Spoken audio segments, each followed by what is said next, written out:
আল্লাহ ডাক দেয়া কয় ঈমান আনতে বললাম ওই ঈমানদারদেরকে। মুখে মুখে তুমি ঈমানদার বললা না, না তুমি ঈমানদার হইতে পারবা না। মুখে মুখে তুমি বললা আমি ঈমান আনলাম, আল্লাহর উপর ঈমান আনলাম, কিন্তু তোমার কাজের মধ্যে ঈমানের কোনো ছাপ নাই, না তুমি ঈমানদার হইতে পারো নাই। কিতাবের মধ্যে বর্ণনা হয় তিন জিনিসের সমন্বয়ে যদি তুমি ঈমান আনতে পারো তাহলে তুমি পরিপূর্ণ ঈমানদার হইতে পারবা। কয় জিনিস? এক নাম্বার তাকরীর বিল লিসান, তাসদীক বিল জিনান, আমাল বিল আরকান। তিনটা জিনিসের সমন্বয়ে বান্দা যদি তুমি ঈমান আনতে পারো তাহলে তুমি পরিপূর্ণ ঈমানদার হইতে পারবা। কি সেই তিন জিনিস? কি সেই তিন জিনিস? আল্লাহ ডাক দেয়া কয় মুখে মুখে তুমি যদি ঈমান ঈমান করো, পরিপূর্ণ ঈমানদার তুমি হইতে পারবা না। তাহলে কি করতে হইবে? তোমার অন্তর দ্বারা সেইটা বিশ্বাস করতে হইবে, তোমার অন্তরের মধ্যে দিয়ে সেইটা তুমি স্বীকার করতে হইবে অন্তর দিয়া। মুখে মুখে বললাম আমি বড় ঈমানদার, আমি বড় ঈমানদার, কিন্তু তোমার অন্তরের মধ্যে চিন্তা ভাবনা অন্যরকম। যে আমার মুখে বললাম কিন্তু ভিতরে চিন্তা ভাবনা অন্যরকম, তুমি পরিপূর্ণ ঈমানদার হইতে পারবা না।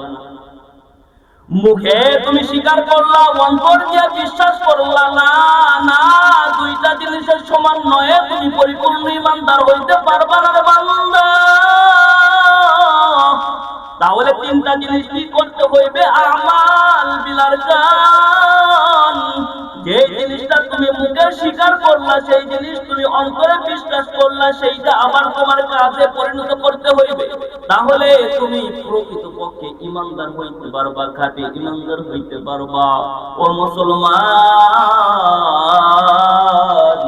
ঈমান আনলাম যে দাঁড়িয়ে রাখা সুন্নত, দাঁড়িয়ে রাখা সুন্নত, অন্তরে বিশ্বাসও করলাম দাড়ি রাখতে হইবে, কিন্তু দাড়ি রাখলাম না, কাজে পরিণত করলাম না, প্রকৃতপক্ষে ঈমানদার হলাম?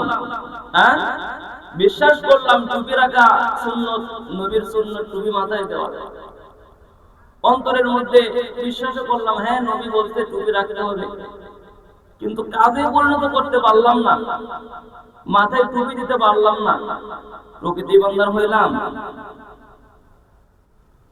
আল্লাহ পাক রব্বুল আলামিন কোরআনুল কারীমের মধ্যে বলেন ইয়া আইয়ুহাল্লাযীনা আমানু দুখুলু ফিস সিলমি কাফা, হে ঈমানদাররা তোমরা পরিপূর্ণভাবে ইসলামের মধ্যে প্রবেশ করো। কখন এই আয়াতটা নাযিল হয়? যখন ইহুদির মধ্যে থেকে একজন ব্যক্তি ছিল যার নাম ছিল আব্দুল্লাহ ইবনে সালাম রাদিয়াল্লাহু তাআলা আনহু। তিনি যে ইহুদি পাদ্রী ছিলেন, ইহুদিদের মধ্যে সেই একজন বড় আলেম ছিলেন, বড় জ্ঞানী ছিলেন। যখন সে পয়গম্বর সম্পর্কে অবগত হইয়া পয়গম্বর সম্পর্কে বিস্তারিত জানা ঈমান আনলেন, ইসলামের মধ্যে যখন প্রবেশ করলেন, ইসলাম ধর্ম যখন গ্রহণ করলেন, তিনি সব বিধানগুলো পরিপূর্ণভাবে মাইনা সে আমল করত। কিন্তু একটা বিধান, ইহুদিদের ধর্মে উটের গোশত খাওয়াটা হালাল ছিল না, হারাম ছিল। কিসের গোশত? উটের গোশত খাওয়াটা তাদের ধর্মে হালাল নয়, কিন্তু ইসলামে কি উটের গোশত খাওয়া হালাল। আব্দুল্লাহ ইবনে সালাম রাদিয়াল্লাহু তাআলা আনহু যখন ইসলাম ধর্মে প্রবেশ করলেন, ঈমান আনলেন, সমস্ত আমলগুলো সে পরিপূর্ণভাবে আদায় করে, সমস্ত জিনিসগুলো ভালোভাবে আমল করে, কিন্তু উটের গোশত তিনি একটু অপছন্দ করতেন। তিনি হালাল জানতেন, কিন্তু যেইটা হালাল জানতেন কিন্তু ওইটা খাইতেন না, একটু ঘৃণা ভাব থাকতো। আল্লাহ ডাক দেয়া কয় না না, তোমার ঘৃণা হইবে আমার হালাল জিনিসের উপর, এইটা মানা যাইবে না। আল্লাহ পয়গম্বর আরবি সাল্লাল্লাহু আলাইহি ওয়াসাল্লামের উপরে আয়াতটা নাযিল কইরা গোটা বিশ্বের জন্য, গোটা মানব জাতির জন্য শিক্ষা দিয়ে গেলেন। ও দুনিয়ার মুসলমান, তোমরা যদি ঈমান আনতে পারো, তোমরা যদি মুসলমান হইতে পারো, পরিপূর্ণভাবে তোমরা ইসলামের মধ্যে প্রবেশ করবা। ইসলামের যে বিধানগুলো আছে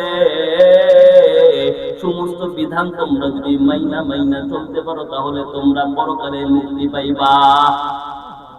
ইসলামের মধ্যে তুমি ঢুকলা, নামে মুসলমান হইলা, বাবা মুসলমান, দাদা মুসলমান, নানা মুসলমান,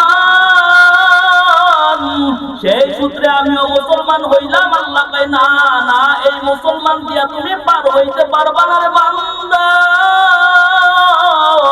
কেমন ঈমান আনতে হইবে, কেমন মুসলমান হইতে হইবে, তারিখের কিতাবের দিকে তাকালে বোঝা যায়। আগের জামানায় সাহাবায়ে কেরামরা কেমন ঈমানদার ছিলেন, কেমন আল্লাহর ওলি ছিলেন, কেমন ছিল তাদের মধ্যে তাকওয়া, কেমন ভয় ছিল তাদের মধ্যে, তাদের ঈমানের হালতটা ছিল কিরকম, তাদের মুহাব্বত নবীর প্রতি কেমন ছিল, ইসলামের প্রতি কেমন ছিল। এই মিসালটাই, উদাহরণটা দিলে বুঝতে পারবেন। যখন হযরত বেলাল রাদিয়াল্লাহু তাআলা আনহু নবীর সম্পর্কে জানতে পারলেন, নবীর ব্যাপারে জানতে পারলেন যে ইসলাম ধর্মের মধ্যে আল্লাহ পাক রব্বুল আলামিন একটা নবী প্রেরণ করতে, নবী যিনি সত্য নবী, যিনি সত্য নবী, যিনি কিনা ইসলাম ধর্মের সত্য একটা নবী, তার ধর্মটা সত্য, কিন্তু বর্তমান যে ধর্মগুলো আছে সব ভেজাল। এইবার বেলাল রাদিয়াল্লাহু তাআলা আনহু ছিল উমাইয়া ইবনে খালফের গোলাম, তিনি ছিল কৃতদাস, তিনি ছিল আফ্রিকার সেই কালো বেলাল। মানুষ যতই কালো হয় তার হাতের তালুটা কিন্তু সাদা হয়, কিন্তু বেলাল রাদিয়াল্লাহু তাআলা আনহু এত কালো, এত কুৎসিত ছিল যে তার হাতের তালু পর্যন্ত কালো ছিল। তারিখের কিতাবের মধ্যে দেখা যায় বেলাল রাদিয়াল্লাহু তাআলা আনহু যখন পয়গম্বর মুস্তাফা আল্লাহর হাবিব মুহাম্মদুর রাসূলুল্লাহ সাল্লাল্লাহু আলাইহি ওয়াসাল্লামের দাওয়াত পায়, বেলাল ইসলাম ধর্ম গ্রহণ করে পয়গম্বরের হাতে হাত রেখে সে নবীর কাছে সাহাবী হয়ে যায়। আল্লাহর ধর্ম, নবীর ধর্ম যেটা আছে সেইটা তিনি মানে, ইসলামের মধ্যে সে প্রবেশ করে। হযরত বেলাল রাদিয়াল্লাহু তাআলা আনহু কাজ করে, আর জবান দিয়ে কি যেন একটা শব্দ পাঠ করে। উমাইয়া ইবনে খালফ এইবার বুঝতে পারছে, উমাইয়া ইবনে খালফের বাইসে যে বেলাল যেন কি যেন জপে, কি যেন জপে, তার জবানের মধ্যে দিয়ে কি যেন উচ্চারণ হয়। উমাইয়া ইবনে খালফ বেলালকে ডাকতে বলছে, হে বেলাল, আসো, তুমি আমার কাছে আসো, তুমি জবানে কি যেন বলো, কি যেন বলো। বেলাল রাদিয়াল্লাহু তাআলা আনহু ডাকতে কয়, আমি আমার মনিবের নাম জপি, আমি আমার মালিকের নাম জপি। এইবার উমাইয়া ইবনে খালফ ভাবছে, আমি তো তার মনিব, আমি তো তার মালিক, আমি তো তাকে ক্রয় করছি, কিনে আমার কাজ করার জন্য আমি তাকে কিনছি, আমি তো তার মালিক। বেলাল রাদিয়াল্লাহু তাআলা আনহুকে ডাকতে বলে, তুমি আমাকে এত মহব্বত করো, এত ভালোবাসো। দেখবেন যেই মনিবটা, যেই গোলামটা মনিবকে যত ভালোবাসে, মনিবও কিন্তু তাকে তত ভালোবাসে, ঠিক না? উমাইয়া ইবনে খালফ ডাকতে কয়, বেলাল, তোমার মধ্যে আমার এত প্রেম, এত ভালোবাসা, এত মহব্বত, যাও যাও, তোমার কঠিন কাজগুলো সহজ করে দিব, সহজ সহজ কাজগুলো তোমার থেকে আমি করে নিব। বেলাল রাদিয়াল্লাহু তাআলা আনহু ডাকতে কয়, ও মুনিব আমার, আপনি ভুল ভাবছেন, আমি আপনার নাম জপি না, আমি এমন একটা মালিকের নাম জপি, যিনি আমার মালিক, আপনার মালিক, সমস্ত বিশ্বের মালিক, সমস্ত পৃথিবীর মালিক, সমস্ত জিনিসের মালিক। আমি এমন একটা মালিকের নাম জপি, যিনি কিনা আসমান তৈরি করছেন। আমি এমন একটা মালিকের নাম জপি, যিনি আপনাকে বানাইছে, যিনি আসমান, জমিন, নক্ষত্র, পাহাড়, সমস্ত জিনিসের মালিক। আমি এমন একজন মালিকের নাম জপি। এইবার উমাইয়া ইবনে খালফ বুঝতে পারছে সে মুহাম্মাদের কাছে গেছে।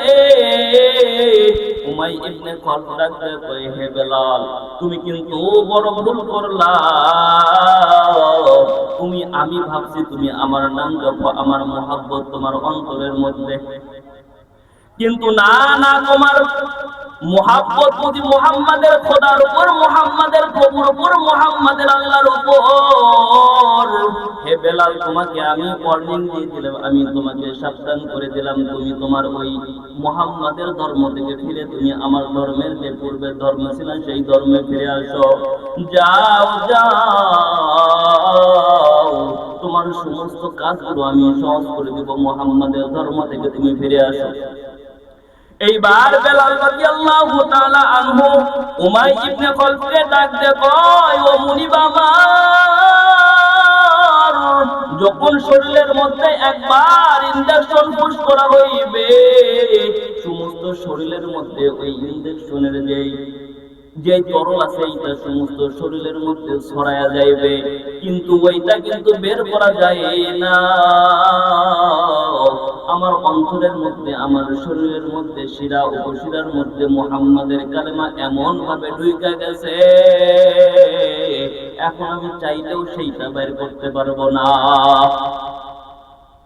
এইবার উমাই ইবনে খলফ ডাক দিয়ে কয়, বেলাল তুমি যদি তার ধর্ম তাকে ফিরাইয়া না দেও, তোমাকে কঠিন তাইকা কঠিন শাস্তির সম্মুখীন হইতে হইবে রে বেলাল। এইবার বেলাল ডাক দিয়ে কয়, তুমি আমাকে দুনিয়ার সমস্ত শাস্তি যদি দাও, তারপরে আমি মুহাম্মাদের কালেমা ছাড়বো না।